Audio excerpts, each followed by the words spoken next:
தீர்ப்பு நமக்கு வரக்கூடிய முதற்கட்ட தகவல்கள் அந்த 2007 தீர்ப்பு மாற்றி அமைக்கப்பட்டிருக்கு அப்படின்னு சொல்லி 192 132 குறைக்கணும் அப்படிங்கிறது தான் கர்நாடகாவுடைய பிரதான கோரிக்கையா இருந்தது இல்லையா? கண்டிப்பாக அதுதான் பிரதான கோரிக்கையாக இருந்தது. நேற்று முதல்வரிடம் பேசும்போது கூட அவர் ஒரு நம்பிக்கையான வார்த்தையாக, அதாவது கர்நாடகாவுக்கு ஆதரவாக நம்பிக்கையாக ஒரு வார்த்தையை பேசினார். என்னன்னா, தற்போது நாம் தொடர்ந்துள்ள வழக்கில் நமக்கு கூடுதல், அதாவது கர்நாடகாவிற்கு கூடுதலாக தண்ணீர் கிடைக்க வாய்ப்பு உள்ளதாக எதிர்பார்க்கப்படுகிறது அப்படின்ற ஒரு வார்த்தையை அவர் நம்மிடம் பயன்படுத்தினார். இது எதற்காக அவர் பயன்படுத்தினார் என்பது தற்போது இந்த தீர்ப்பு வந்த பிறகு நமக்கு புரியும். இருப்பினும் அவருக்கு கிடைத்த தகவல்படி அவர் தெரிவித்திருந்தார். இது மட்டுமல்லாது இந்த தீர்ப்பானது 23ஆம் தேதி வரும் என்றும் அவர் எதிர்பார்த்திருந்ததாகவும், முன்னதாக வந்தது தமக்கு ஆச்சரியம் அளிப்பதாகவும் அவர் தெரிவித்திருந்தார். இது தவிர்த்து இது அரசியல் ரீதியாக எந்த மாதிரியான மாற்றத்தை உருவாக்கும்?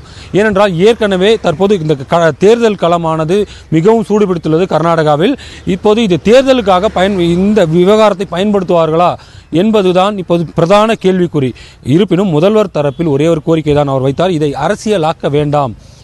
இந்த நதிநீர் விவகாரங்களில் அனைத்து கட்சிகளும் ஒன்றிணைந்து, அனைத்து கன்னட அமைப்புகளும் ஒன்றிணைந்து ஒன்றாக செயல்பட வேண்டும் என்ற கோரிக்கையை ஒவ்வொரு முறையும் முன்வைத்து வருகிறார். தற்போது இந்த தீர்ப்பானது வெளியாகியுள்ளது. இதன் விவரங்கள் கிடைத்த பின் அவர் அடுத்த கட்டமாக என்னென்ன முடிவுகளை எடுப்பார்? இது கர்நாடகாவுக்கு ஆதரவாக வந்தால் கர்நாடக மக்களின் கொண்டாட்டம் எவ்வாறாக இருக்கும்? எந்த மாதிரியான ஆதரவாக வருகிறது? அவர்கள் கேட்ட அந்த 132 டிஎம்சி தண்ணீர் வழங்குவதற்கு மட்டும் ஒப்புக்கொண்டதா? அதற்கான தீர்ப்பை வழங்குமா என்பது குறித்து நாம் இன்னும் சற்று நேரத்தில் தெரிவிக்கலாம்.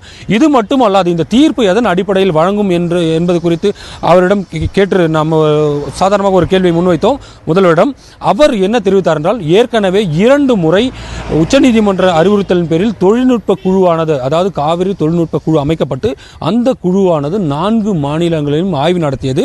இந்த ஒவ்வொரு முறையும், அதாவது இந்த குழுவானது ஒவ்வொரு முறை ஆய்வறிக்கை அளிக்கும் போதும் கர்நாடகாவில் உள்ள சூழ்நிலைகள், அதாவது நீதிமன்றம் வழங்கிய உத்தரவுக்கும் காவிரி நடுவர்மன்ற அந்த உத்தரவுக்கும் எதிராக, அதாவது கர்நாடகாவுக்கு எதிராக இருப்பதாகவும் அந்த உத்தரவுகள் என்பதை இந்த தொழில்நுட்ப குழுவானது வலியுறுத்தி இருந்தது குறிப்பிடத்தக்கது என்ற ஒரு கருத்தை அவர் முன்வைத்தார்.